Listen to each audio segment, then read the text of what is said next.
সোনামণিরা, এখন আমরা শিখব বাংলা স্বরবর্ণ।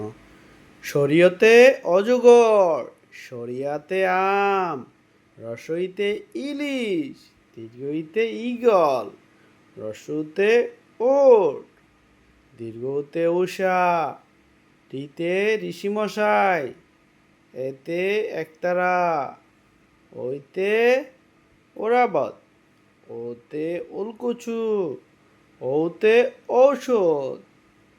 আমরা আবার পড়ছি।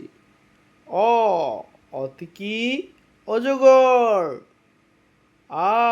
আতে কি আম, রসইতে ইলিশ, দীর্ঘইতে ঈগল, রস্যতে ওট, দীর্ঘতে উষা, টিতে ঋষিমশাই, এতে একতারা, ওতে ওরাবত, ওতে উলকচু, ওতে ঔষধ।